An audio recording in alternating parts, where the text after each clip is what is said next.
Okay, so I just wanted to spend a little bit of time too talking about a few opportunities that are in precision agriculture, and then also tools that are available to you as growers, to anyone in the public, that I found very useful going through my master's degree, and then also here as a cooperative extension agent. In fact, if you master all of these tools that I go into later, you'll probably have just about as good access to resources as I do at the moment, until I can build up a little more research clout and all that base. So anyway, so let's go through this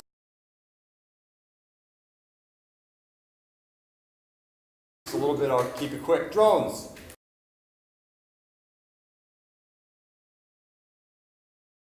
All right, drones are getting more affordable. And so the time is almost here that we're in a position to actually use them in the field and use them to our advantage to kind of move through precision agriculture. Something like there are a couple different types of platforms, multi-rotor copters and fixed wings. They have different benefits associated with them. The multi-rotor copters I tend to prefer because they tend to be a little bit easier to fly, less likely to smash a $3,000 camera, and also they have some that are a little cheaper and stuff and accessible. The fixed wing is nice because you can cover more distance, but I think that would be more of an advanced level.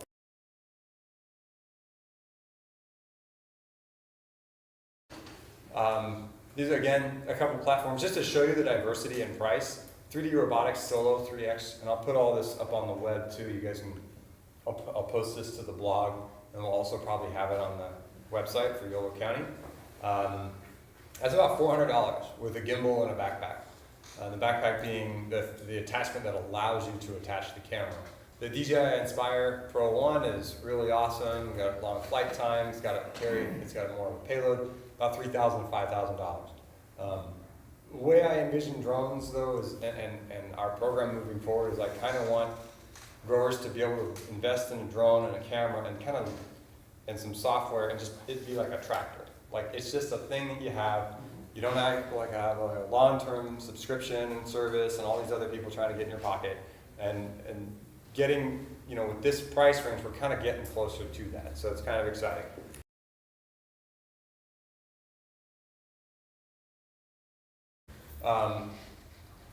Second part of that is, what do you put on the drone? So there's a few options. This is just a basic GoPro. A lot of the GoPros have NIR, which is near infrared capability, and RGB, red, green, and blue. So that's like your standard, it's like your 4 cameras. You can also get the multi-spectral camera that has all of those lenses together. And this is a presentation, by the way, from Sean Hogan, who works for IGIS. That's these guys down here. And they're part of Ag and Natural Resources, and they work with us on kind of spearheading a lot of this stuff. He couldn't be here today, so I'm doing this for him. But I've got some other stuff that I added to this. That's about $740 to $3,000. And then there's also thermal cameras that are somewhere around $6,000. Those prices are probably going to go down as moving forward. But some of the advantages here, the thermal is nice because you can, mainly for leaks and water, because you can find those in fields. However, you could probably do very similar things like that with this just a standard GoPro camera. If the soil is wet and you just turned it on and there's these big black spots, that's probably a leak. That allows you then to prioritize where you're going to send your guys out there to, which leaks are the biggest ones. Not only where are they, but which ones are the biggest priorities. Saves you some water, saves you some time, so the guys aren't just driving around in a mule or gator or whatever, just all day trying to find leaks. It kind of gets you a bit quicker eyes on the ground for those types of operations. Not to mention, they have these things, orthomosaics and corresponding digital elevation models. There's software essentially that can help pull out the differences in the greens, much like the NDVIs.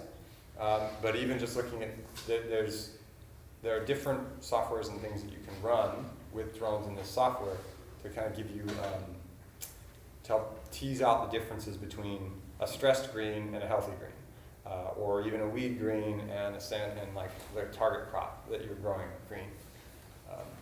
More of that gets in, that's probably a little easier to do with multispectral cameras.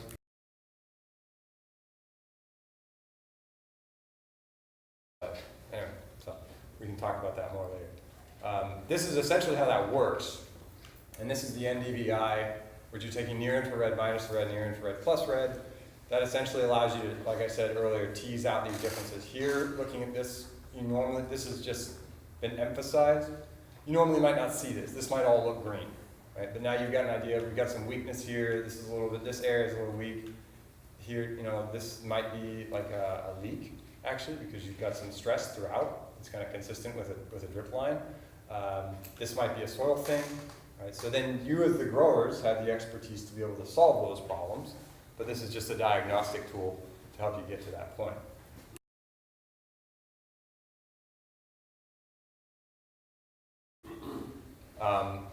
Again, similar thing, we don't need to go into that too much, but there are ways with the lower cost GoPros to kind of do some of this extraction that gives you these different colors of green and kind of emphasizes that.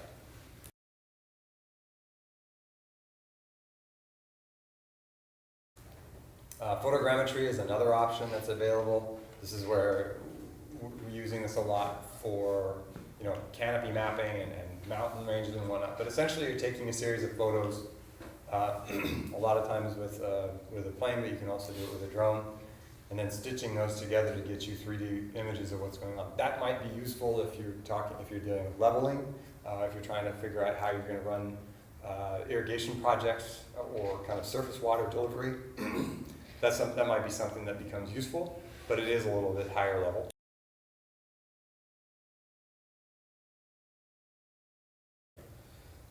This is something that's really cool, the autonomous autopilot. All the ideas that you have a drone with a GPS device and a camera or any other sensors on it, you can program it where you want it to fly. And once you've kind of got your fields in there, you could probably get it to the point where you could just say, I want you to go do field 18 or go do field 32, and it can take care of that.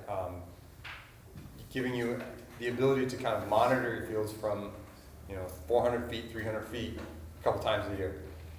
And then that makes you, when are your crops stressing out? What are the areas where you're having problems? How's the remedies that we've applied to those areas affecting the crop now?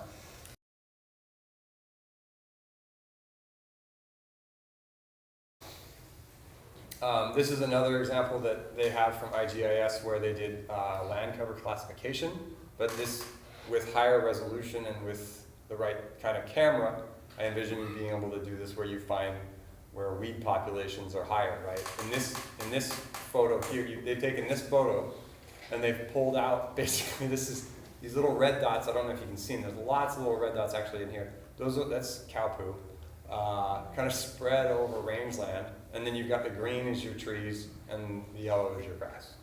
And essentially, but you can imagine yourselves other ways that might apply to you in your field.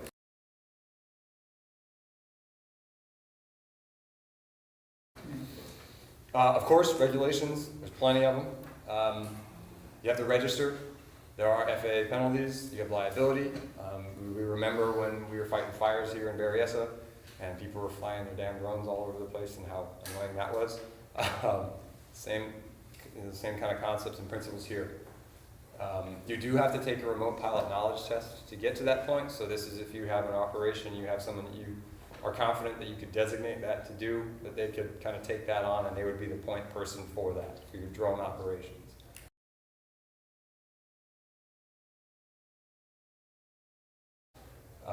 More regulations. Again, this is on the web. You don't have to look at all of it. But some of the basics are: you can't fly over 400 feet. You can't carry a payload of more than 55 pounds. Or the whole thing can't weigh more than 55 pounds. You can't operate it when there's other aircraft nearby. You can always get permission and stuff, and you can get waivers and things like that. But if it's nearby an airport, stuff like that too, you've got certain zones of restriction there where you either need to get a waiver or get permission, or just can't do it, have to adjust.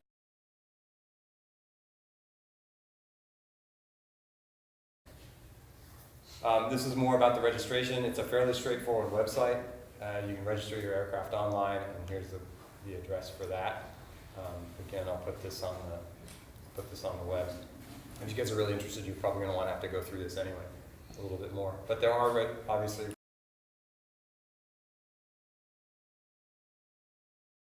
So,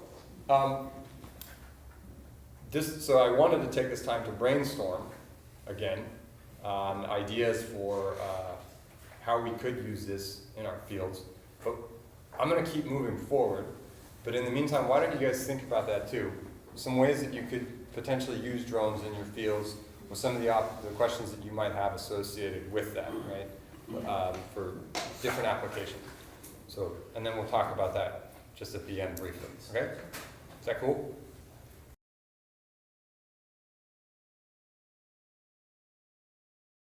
Good, all right. So, soil mapping.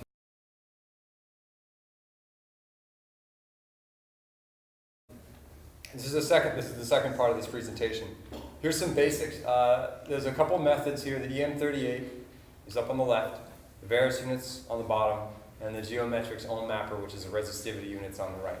They all do essentially the same thing. They have slightly different methods and slightly different electronics that run through them, but essentially they're doing the same thing.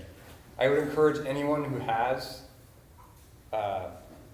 is dealing with soil, so anyone who's working in agriculture, to consider this.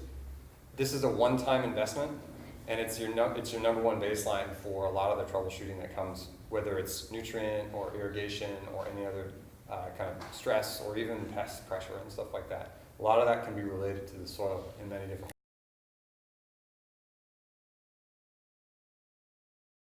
ways. This is the gist of it. You have and some of you may be familiar with this, but you essentially have a transmitting electrode, sends a pulse through the ground, and then you have a receiving electrode.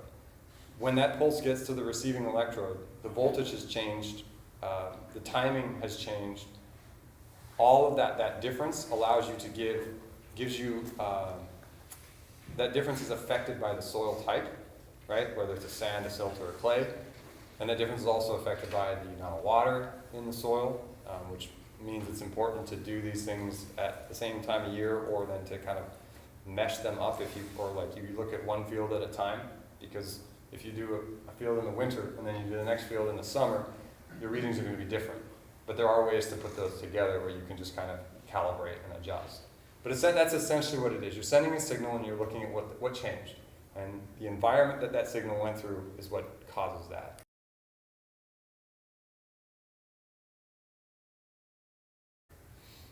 Here's an example of the soil survey, and I do not want to downplay the importance of the National Soil Survey. It's amazing, and they've done great work. However, there are occasionally things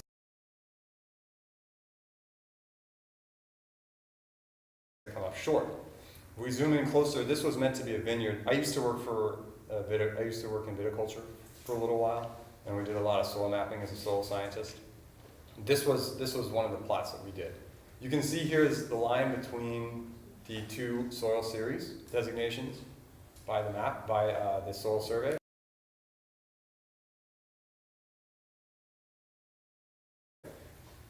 These little dots here are all little GPS points associated with that electrode pulse that I showed you earlier, right? So as you go through the field, we're getting different pickups. You can see that.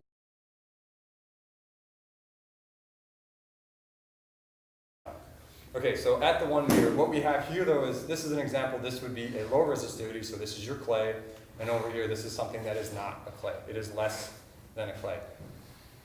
But the trick is we don't know what that is. We don't know if if it's just a slightly less clay, it's gone from 50% to 20, so 30, so actually 40% is still a clay, but you've gone from 50 to 40%. Or if we've gone from 50% clay to like 10% clay. And that's where the ground truthing becomes really important. So that's the second step of this. And there's a couple different ways that companies out there will address this. But my personal favorite is soil pits. Obviously, as a soil scientist, that's kind of my go-to.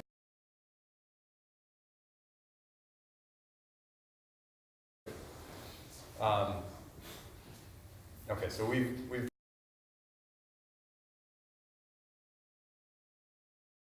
kind of covered that. Obviously, I don't need a backhoe, because you can see that I've used shovels to do that. No, that's not true.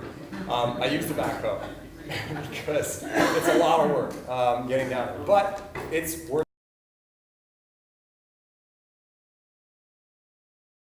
it. If we look at test pit 1, in this case, just as an example,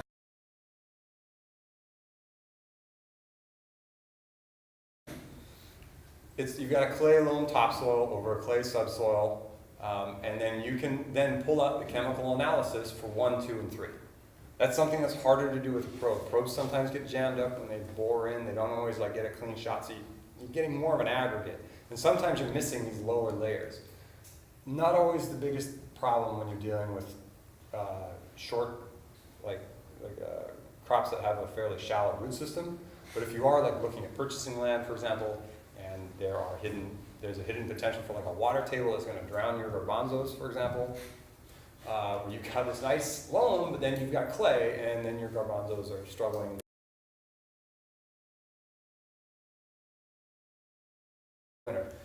Okay, so here's then your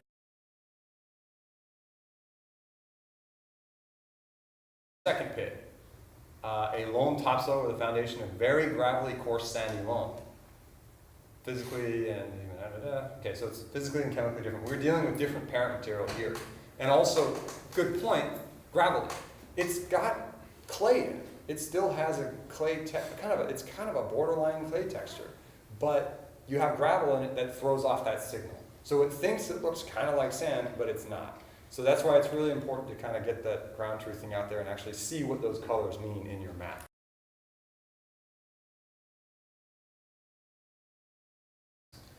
All right, and then this is just an overall view. As you can see how quickly these soils change in a given area.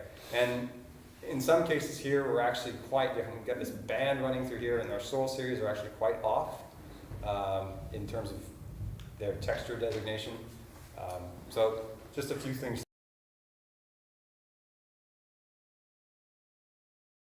consider.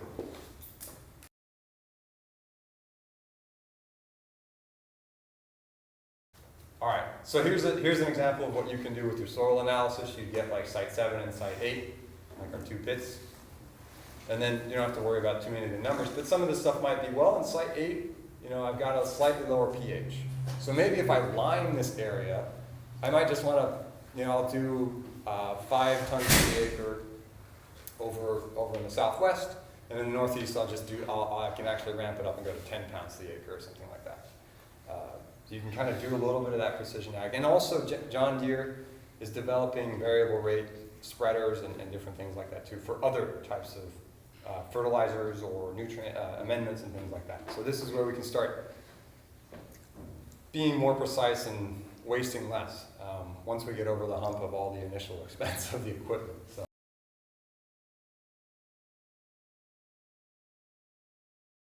Hopefully that's something that comes down in time. Here's just a couple service providers that I was able to find, and one of them is obviously the people I used to work with, so it's not meant to be I put them in alphabetical order. It's not meant to be a shout out, and they're kind of expensive because they do usually do vineyards. But I know SciTech West, actually I talked to them yesterday. They don't do soil pits, but they do soil cores, and they do a really good job of mapping, and I think they're actually substantially, I think they're quite a bit cheaper. But you can probably negotiate with any of these folks and kind of look at what their spatial resolution might be. Sometimes you can, in vineyards we're going every 30 feet, right, when we're driving the unit through there. But in a larger, more spread out soil, you can probably go 50, 60, 70 feet and still stitch together a pretty good sample of what you're dealing with. So that's less time for them. They can probably reduce their cost per acre. So certainly worth looking into and negotiating because these are valuable. This is valuable information for later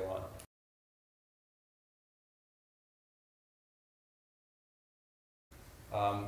These are the online ag tools, and I wanted to go through them a little bit.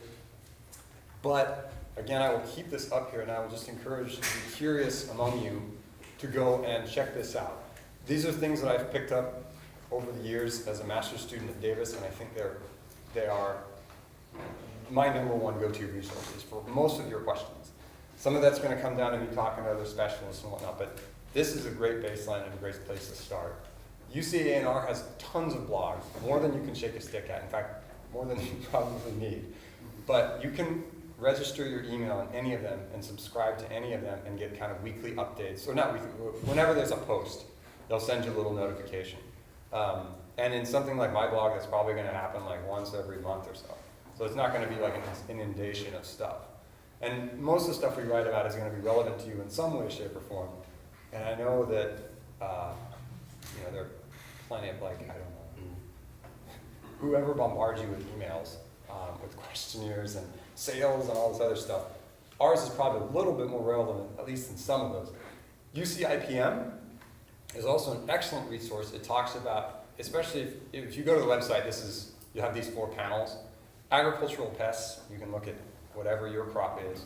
It gives you a quick overview of all the pests that are kind of relevant to that crop. Nematodes, diseases, and then also invertebrates and vertebrate pests. And it'll also give you recommendations on, so I should ask, how many are familiar with the IPM, UC IPM? Which is about half, good. So you guys can vouch for this too, that it's a great resource also for choosing what type of pesticides are appropriate, looking at what things are registered for different pests and different crops. So that's a really great start. UC Soil Web, the NRCS has a site that runs this, but I think UC Soil Web is a little easier and quicker. But basically any soil that you're looking into, you can get a general snapshot of what type it is. That's what we were talking about earlier with the Myers and the Capes and the Brentwoods and all that. That'll help you locate that series. And then there's tons of lab data available to help you pick those things apart and give you at least a spitball idea of what you're dealing with. The Agronomy RIC, that's the Research and Information Center by UC. And you can see here alfalfa, beans, biofuels, corn, and it goes on and on and on.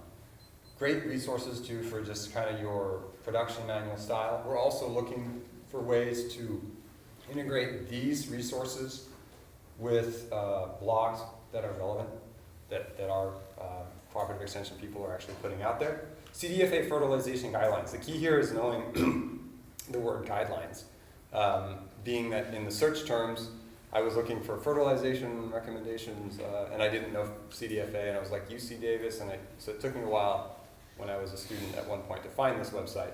Very useful. Any one of these, so there's like dozens, or maybe 20 or 30 crops that they've got, that they've read through the literature and picked through all that literature for you to give you an idea of when you get most bang for your buck for nitrogen, phosphorus, potassium, timing, and the application, how much. This is a great baseline fertilization tool.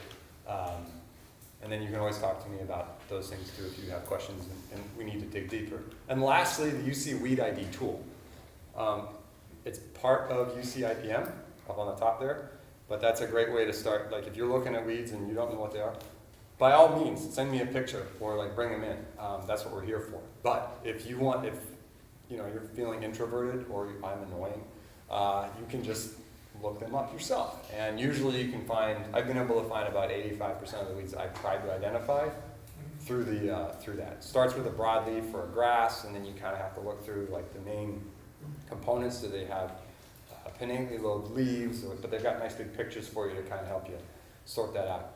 You might need to click on a few tiles before you find exactly what you're looking for, but they usually have pictures of the seed, the pictures of the rosette, pictures of the actual flower, and so that's something that I found very useful. But